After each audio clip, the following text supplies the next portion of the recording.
ہمارے حضرت والا حضرت عارفی قدس اللہ تعالیٰ سرہ فرمایا کرتے تھے کہ اللہ تبارک و تعالیٰ نے انسان کو جب بھیجا دنیا میں تو اس کے ساتھ دو ایسی چیزیں لگا دیں جو اس کو گناہ پر آمادہ کرنے والی ہیں، ایک شیطان اور ایک خود انسان کا نفس۔ یہ دونوں چیزیں ایسی ہیں جو انسان کو گناہوں پر آمادہ کرتی ہیں، کبھی نگاہ کا گناہ، کبھی کان کا گناہ، کبھی زبان کا گناہ، کبھی ہاتھوں کا گناہ۔ یہ شیطان اس کو اور نفس انسان کو گناہوں پر آمادہ کرتا رہتا ہے۔ وہ ایک زہر ہے یہ انسان کے لیے، جو شیطان بھی زہر اور انسان نفس کی خواہشات بھی زہر، جو اس کو ہلاکت کی طرف، تباہی کی طرف، اللہ تعالیٰ کی ناراضی کی طرف لے جانے والی ہیں۔ لیکن اللہ جل جلالہ کی رحمت سے اور اس کی حکمت سے یہ بات بعید تھی کہ زہر تو پیدا فرمائے اور تریاق پیدا نہ فرمائے۔ اللہ تعالیٰ جب جو زہر پیدا فرماتے ہیں تریاق بھی اس کے ساتھ میں تریاق بھی عطا فرماتے ہیں، یعنی اس زہر کا علاج بھی ساتھ ساتھ دیتے ہیں۔ جتنے امراض پیدا کیے اللہ تعالیٰ نے اس کے لیے دوائیں بھی دی، زہر پیدا کیا اس کا تریاق بھی دیا کہ زہر اگر کسی کو چھو جائے تو وہ کیا کرے۔ اور مجھے ایک مرتبہ یہ واقعہ پیش آیا کہ ایک مرتبہ میں سفر میں تھا، تو جنوبی افریقہ کی بات ہے، وہاں سفر کے دوران ایک وادی آئی جس میں بڑی خوبصورت وادی تھی۔ ایک لمبا سفر ہو رہا تھا تو ہم نے سوچا تھوڑی دیر یہاں پر اس وادی میں ٹھہر کر ذرا اس کے ماحول سے لطف اندوز ہوں، اس غرض کے لیے گاڑی ٹھہرا دی۔ تو وہاں ایک بہت ہی خوبصورت پودا تھا جس کے پتے بڑے خوبصورت تھے، تو میرا دل چاہا تو میں اس پودے کی طرف بڑھا کے اس کے ہاتھ لگا کر اس کو دیکھوں اور اس سے لطف اندوز ہوں۔ تو میرے جو ساتھی تھے انہوں نے ایک دم سے روکا، کہا کہ خبردار اس کو ہاتھ نہ لگائیے گا۔ میں نے کیوں؟ کہا کہ یہ ہے تو بڑا خوبصورت یہ پودا، لیکن اس کی خاصیت یہ ہے کہ اگر اس کو آدمی چھو لے تو اس سے انسان کے جسم میں زہر سرایت کر جاتا ہے، اور اس کی ایسی تکلیف ہوتی ہے جیسے کسی بچھو کے کاٹنے کی ہوتی ہے یا کسی موذی جانور کے کاٹنے سے جیسے تکلیف ہوتی ہے، ایسی تکلیف ہوتی ہے اس کو چھو لینے سے۔ تو میں نے کہا بھائی یہ تو بڑا خطرناک معاملہ ہے، اتنا خوبصورت پودا ہے، ہر ایک آدمی کا دل چاہتا ہے کہ اس کو چھوئیں، اور اس کا فوراً نتیجہ یہ ہے کہ آدمی اس کے اوپر زہر پھیل جائے اور بچھو کے کاٹنے جیسی تکلیف ہونے لگے، یہ تو بڑی پریشانی کی بات ہے۔ تو اب انجان آدمی اگر کوئی اس کو چھو لے گا تو وہ تو مصیبت میں پڑ جائے گا۔ تو انہوں نے بتایا کہ مگر اللہ تبارک و تعالیٰ کی عجیب رحمت یہ ہے کہ اس پودے کے اندر تو یہ صلاحیت ہے کہ اس کو چھونے سے آدمی کے اندر زہر چڑھ جاتا ہے اور بچھو کاٹنے جیسی تکلیف ہوتی ہے، لیکن اسی کی جڑ، جہاں یہ پودا ہوتا ہے اسی کی جڑ میں ایک اور پودا ہوتا ہے، اس کو ہاتھ لگا لے وہ زہر ختم ہو جاتا ہے۔ تو جہاں زہر چڑھا ابر اس کو ہاتھ لگا لیا تو وہ زہر ختم ہو گیا اور اس کی تکلیف جاتی رہی۔ اللہ تبارک و تعالیٰ نے یہ پیدا فرمایا۔ تو مجھے خیال آیا، میں نے کہا دیکھو یہ جو پودا ہے یہ در حقیقت گناہوں کی ایک عملی تصویر ہے کہ گناہ دیکھنے میں بڑے خوشنما نظر آتے ہیں، اس میں لذت محسوس ہوتی ہے، اس کی طرف دل کھنچتا ہے، نفس انسان کو آمادہ کرتا ہے کہ اس کو وہ گناہ کا ارتکاب کرے، لیکن وہ ہے خطرناک اتنے کہ ذرا سا چھو لو تو اس میں اسے زہر پھیل جائے گا۔ اب ایک منظر سامنے ہے آنکھوں کے، کوئی نامحرم سامنے ہے، حسن و جمال کا ایک مرکز ہے، اس کی طرف دل کھنچتا ہے، کشش پیدا ہوتی ہے، دل چاہتا ہے کہ آدمی اس کو دیکھتا رہے، لیکن ہے وہ زہر، ایسا ہی زہر ہے جیسے وہ پودے کا زہر تھا۔ زہر ہے، اس کو آدمی دیکھے گا، گناہ میں مبتلا ہوگا، اللہ تعالیٰ کی ناراضی مول لے گا، آخرت کے اندر اس کا انجام جہنم کی شکل میں دیکھے گا۔ اللہ تعالیٰ محفوظ رکھے۔ فرمایا العینان تزنیان وزناہما النظر، آنکھیں بھی زنا کرتی ہیں اور ان کا زنا یہ ہے کہ وہ دیکھے اور نظر کو ناجائز کام میں استعمال کرے۔ تو یہ آج اللہ بچائے ہمارے ماحول کے اندر اللہ تعالیٰ حفاظت فرمائے۔ پہلے کوئی آدمی بد نظری باقاعدہ اہتمام کر کے کرنی پڑتی تھی، اور اللہ بچائے لوگ سنیما میں جاتے تھے اور کیا فلمیں دیکھتے تھے اور فحش اور یعنی وہ مبتلا ہوتے تھے، لیکن اب ہر ایک کے ہاتھ میں آ گیا ہے یہ جو جس کو اسمارٹ فون کہا جاتا ہے، تو وہ ہاتھوں میں ہے اور گھر گھر پہنچ گیا، بچے بچے کے ہاتھ میں ہے، اور اس کے اندر بد نظری کے سامان بکھرے پڑے ہیں. اب وہ دل تو مچل رہا ہے اس کی طرف کہ اس ناجائز معاملے کو دیکھوں، دل مچلتا ہے، اس کے اندر پر کشش ہوتی ہے، لیکن یہ بخدا یہ اتنا ہی زہریلا کام ہے جیسے کہ اس پودے کا تھا. جو پودا خوبصورت تھا لیکن اس کے اندر زہر چھپا ہوا تھا، اسی طرح اس میں زہر چھپا ہوا. یہ ہر وقت، ہر آن، ہر لمحے، ہر انسان، چھوٹے بڑے، بچے بوڑھے، ہر ایک کے ہاتھ میں یہ زہر آ گیا ہے، لیکن اس کے زہر ہونے کا احساس نہیں، جیسے کہ مجھے اس پودے کی کہ زہر ہونے کا احساس نہیں تھا. اسی طرح ہمارے یہ احساس ختم ہو رہا ہے، اس کی وجہ سے مبتلا ہو رہے ہیں، اس زہر میں مبتلا ہو رہے ہیں. تو شیطان اور نفس یہ دونوں اس طرف لے جا رہے ہیں، گناہوں کی طرف لے جا رہے ہیں. لیکن اللہ تبارک و تعالی نے اس کا تریاق یہ پیدا کیا کہ جب تمہیں شیطان ڈسے، جب تمہیں نفس کا تقاضا ڈسے، تو اس کا تریاق یہ ہے کہ اللہ تعالیٰ کی طرف رجوع کر لو فوراً، یا اللہ مجھ سے بہت غلطی ہو گئی، معاف فرما دیجیے، استغفار کر لے، توبہ کرے. توبہ کا اصل کام تو یہ ہے کہ توبہ کے 3 جز ہوتے ہیں.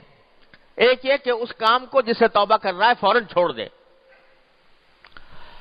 دوسرا یہ کہ اس کے اوپر ندامت ہو، شرمندگی ہو کہ میں نے یہ گناہ کا کام کیا، میں نے غلط کام کیا،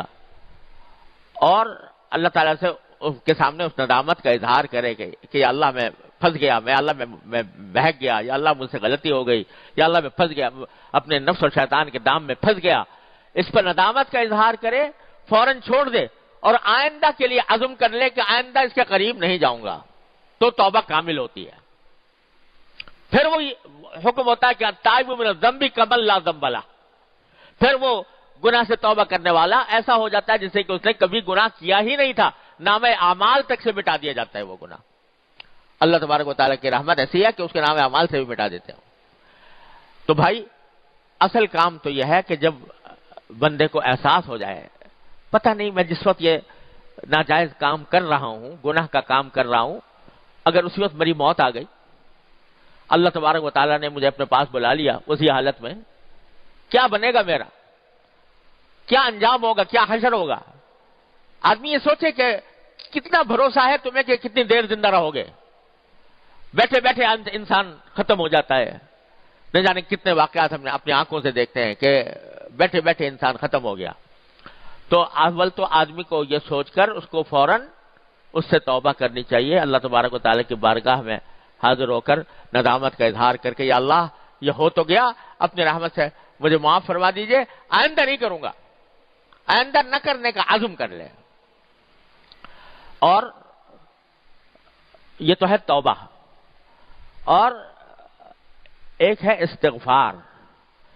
استغفار یہ ہے کہ معافی مانگ لے، اور دل میں ارادہ تو کر لیا لیکن اندیشہ ہے کہ کہیں پھر دوبارہ مبتلا نہ ہو جاؤں. تو اگر آدمی گناہ کر رہا ہو اور ساتھ میں استغفار بھی کر رہا ہو، اللہ تعالیٰ سے مانگ رہا ہو، کوئی گناہ ایسا ہے جو ابھی تک چھوڑنے پر قادر نہیں ہوا، حالات کچھ ایسے ہیں کہ ان کو چھوڑنے پر قادر نہیں ہوا، تو کم از کم یہ کرے کہ جتنی مرتبہ گناہ کیا اتنی مرتبہ استغفار بھی ہو اللہ تبارک و تعالیٰ کی بارگاہ میں. تو فرمایا کہ ما اصر من استغفر، جو آدمی استغفار کرتا رہے وہ اصرار کرنے والوں میں شامل نہیں ہو. دیکھو کتنا پیار سے اللہ تبارک و تعالیٰ نے فرمایا اچھے لوگوں کی تعریف کرتے ہوئے، والذین اذا فعلوا فاحشۃ او ظلموا انفسهم ذکروا اللہ فاستغفروا لذنوبهم ومن یغفر الذنوب الا اللہ ولم یصروا علی ما فعلوا وهم یعلمون. کیسے پیار سے فرمایا کہ یہ وہ لوگ ہیں اچھے لوگ، اچھے لوگوں کا ذکر ہے کہ اگر کبھی کوئی بے حیائی کا کام کر گزرے، او ظلموا انفسهم، یا اپنے آپ پر کوئی ظلم کر لیا، اپنی جان پر یہ گناہ کا ارتکاب کر کے ظلم کر لیا، تو ذکر اللہ، یہ نہیں کہ بس گناہ کر لیا اور غفلت کے عالم میں اپنے کام میں لگ گئے. نہیں، گناہ ہوا، بے حیائی کا کام ہوا، اپنی جان پر ظلم کیا، لیکن اللہ کو فوراً یاد کر لیا، یا اللہ مجھ سے غلطی ہو گئی، یا اللہ میں پھنس گیا، یا اللہ مجھ سے غلطی ہو گئی. ذکر اللہ فاستغفروا لذنوبہم، اور پھر اپنے گناہ پر استغفار کر لیا، یا اللہ مجھ سے ہو گیا، اپنی رحمت سے معاف فرما دیجیے، یا اللہ مجھ سے ہو گیا، بہت غلطی ہو گئی، لیکن میں انسان ہوں، بشر ہوں، مجھ سے یہ غلطی سرزد ہو گئی ہے، اپنی رحمت سے معاف فرما دیجیے۔ پھر بیچ میں اللہ فرماتے ہو من یغفر الذنوب الا اللہ، اللہ کے سوا ہے کون جو تمہارے گناہوں کی مغفرت کرے؟ ومن یغفر الذنوب الا اللہ ولم یصروا علی ما فعلوا، اور جو گناہ کیا تھا اس پر اصرار نہ کریں۔ اصرار کرنے کے معنی یہ کہ اس کو صحیح ثابت کرنے کی کوشش کریں، جیسے کہ آج کل اللہ بچائے بعض لوگ گناہوں کے اوپر سینہ زوری بھی کرتے ہیں، کہتے ہیں بھئی یہ گناہ کیوں ہے، اس میں خرابی کیا بات ہے، اس کو تعویلیں کرنی شروع کر دیتے ہیں۔ تو ایسا نہ کریں، اصرار نہ کریں اپنے کیے پر جانتے بوجھتے، بلکہ اگر ایک مرتبہ گناہ ہوا، ارادہ کر لیا انشاءاللہ آئندہ نہیں کریں گے، پھر کبھی ٹھوکر لگ گئی تو دوبارہ اللہ تبارک و تعالیٰ کی بارگاہ میں حاضر ہو کے دوبارہ استغفار کر لیا، تو فرمایا ما اصر من استغفر، جو آدمی استغفار کرتا رہے وہ اصرار کرنے والوں میں نہیں لکھا جائے گا، بلکہ ولو چاہے اس نے 100 مرتبہ بھی گناہ کیا ہو، لیکن گناہ کے ساتھ استغفار کا دامن نہیں چھوڑا تو اس کو اصرار کرنے والوں میں اللہ تعالیٰ نہیں لکھیں گے، تو وہ اس میں داخل ہو جائے گا۔ والذین اذا فعلوا فاحشۃ او ظلموا انفسهم ذکروا اللہ فاستغفروا لذنوبهم، اللہ کو یاد کر کے استغفار کر لے۔ تو میرے بھائیو، یہ استغفار ایسی نعمت اللہ تعالیٰ نے عطا فرمائی ہے کہ یہ نفس اور شیطان کے زہر کا تریاق اللہ تبارک و تعالیٰ نے اتنا آسان بنا دیا ہے کہ جب کبھی گناہ ہو فوراً بلا تاخیر اس کے اوپر استغفار کر، بلکہ بزرگوں نے فرمایا کہ جس جگہ گناہ ہوا اسی جگہ استغفار بھی کر لے، وہاں سے ہٹنے سے پہلے، تاکہ جس زمین نے تمہارا گناہ دیکھا وہی زمین تمہارا استغفار بھی دیکھے، وہی زمین تمہارے استغفار کی بھی شہادت دے اللہ تبارک و تعالیٰ کی بارگاہ میں۔ تو استغفار کو اپنا اوڑھنا بچھونا بنا لو، چلتے پھرتے اٹھتے بیٹھتے، یا اللہ میں آپ کا بندہ ہوں مجھے معاف فرما دیجیے، یا اللہ میں آپ کا بندہ ہوں میرے گناہوں کو معاف فرما دیجیے، یہ جملہ رٹ لگا لو اس کی، چلتے پھرتے اٹھتے بیٹھتے، تو استغفار کرنے والوں میں شامل ہو کر اللہ تبارک و تعالیٰ کی رحمت سے امید ہے کہ گناہوں کا جو زہر ہے اس کا تریاق ہو جائے گا۔ چلتے پھرتے اٹھتے بیٹھتے اس کی رٹ لگائیں کہ یا اللہ میں آپ کا بندہ ہوں مجھے معاف فرما دیجیے، یا اللہ میں آپ کا بندہ ہوں میرے گناہوں کو معاف فرما دیجیے، یہ استغفار کرتا رہے تو یہ تریاق اللہ تبارک و تعالیٰ نے اپنے فضل و کرم سے عطا فرما دیا۔ تو نبی کریم سرورت عالم صلی اللہ علیہ وسلم نے اپنے عمل سے بھی بتایا کہ میں استغفار کرتا ہوں، میں جس کو اللہ تعالیٰ نے معصوم بنایا، میں جس کے بارے میں یہ اعلان فرما دیا کہ تمہاری ہر چھوٹی بڑی غلطی بھی سب معاف ہے، میں استغفار کرتا ہوں اپنے پروردگار کے سامنے، تو اے میرے امتیوں تم خدا کے لیے اپنے اس استغفار کو اپنا وظیفہ حیات بناؤ، چلتے پھرتے اٹھتے بیٹھتے استغفار کیا کرو۔ ہمارے بزرگ تھے ایک حضرت بابا نجم حسن صاحب رحمۃ اللہ علیہ، ہمارے حضرت حکیم الامت قدس اللہ تعالیٰ سرہ کے خلیفہ تھے، ہمارے دوست کریم صاحب جو ہیں ان کے گھر میں قیام تھا ان کا۔ اللہ تعالیٰ نے بزرگوں کی صحبت سے کیا کیا مقامات ان کو عطا فرما دیے تھے اور کیا فکر عطا فرما دی تھی۔ ان کا مجسم وجود جو ہے وہ لوگوں کے لیے دعوت تھا اصلاح کی اور تربیت کی۔ تو وہ ایک مرتبہ ایک نوجوان آیا ان کے پاس، آیا تھا کسی اور مقصد سے، لیکن جب جانے لگا تو حضرت نے ایک جملہ فرما دیا اس سے، ارے بھائی ایک بات سنتے جاؤ، وہ یہ کہ لوگ سمجھتے ہیں دین پر عمل کرنا بڑا مشکل کام ہے، ارے کچھ بھی مشکل نہیں ہے، بس رات کو بیٹھ کے توبہ کر لیا کرو، رات کو بیٹھ کے استغفار توبہ کر لیا کرو، یعنی رات کو بیٹھ کے اللہ تعالیٰ کے حضور بیٹھ کے یہ دعا استغفار کر لیا کرو، یا اللہ دن بھر میں مجھ سے جو کچھ غلطیاں گناہ ہوئے میں آپ سے معافی مانگتا ہوں، آئندہ کے لیے توبہ کرتا ہوں، یہ کر لیا کرو۔ وہ صاحب نوجوان آدمی تھا بیچارہ، جو یعنی عام دنیا کے نوجوانوں کی طرح، لیکن پتہ نہیں کس دل سے حضرت والا نے یہ بات فرمائی تھی، وہ جملہ اس کے اوپر بیٹھ گیا، اور بعد میں اللہ تبارک و تعالیٰ نے اسی جملے کی بدولت اور اسی استغفار اور توبہ کی بدولت اللہ تبارک و تعالیٰ نے اس کی زندگی میں انقلاب برپا کر دیا، دین کی فکر طاری ہو گئی، اللہ تبارک و تعالیٰ نے اس کو دیندار بنا دیا، نماز روزے کا پابند بنا دیا، اللہ تعالیٰ نے کہاں سے کہاں پہنچا دیا۔ تو توبہ اور استغفار ایسی چیز ہے کہ اگر آدمی اس کو پلے باندھ لے اور اس کی عادت ڈال لے تو کچھ بعید نہیں ہے کہ اللہ تبارک و تعالیٰ بہت جلدی اس کو گناہوں سے نجات دے دے اور اپنے رضا کی زندگی عطا فرما دے۔ اس لیے نبی کریم سرور عالم صلی اللہ علیہ وسلم نے یہ سکھایا اور بتا دیا کہ میں خود استغفار کرتا ہوں 70 مرتبہ 100 مرتبہ۔ تو جب حضور اقدس صلی اللہ علیہ وسلم 70 یا 100 مرتبہ کر رہے ہیں، ہمیں کتنی مرتبہ کرنا چاہیے؟ خود اندازہ کر لیں۔ بس اس کا علاج راستہ یہی ہے کہ عادت ڈال لیں استغفار کرنے کی، چلتے پھرتے اٹھتے بیٹھتے اللہ تبارک و تعالیٰ کی بارگاہ میں استغفر اللہ ربی من کل ذنب واتوب الیہ، استغفر اللہ العلی العظیم الذی لا الہ الا ہو، یا اپنی زبان میں اے اللہ میں آپ کا بندہ ہوں، میرے گناہوں کو معاف فرما دیجئے، اس کی عادت ڈال لیں تو انشاءاللہ اللہ تبارک و تعالیٰ اس کی برکت سے زندگی کے حالات میں بھی تبدیلی پیدا فرما دیں۔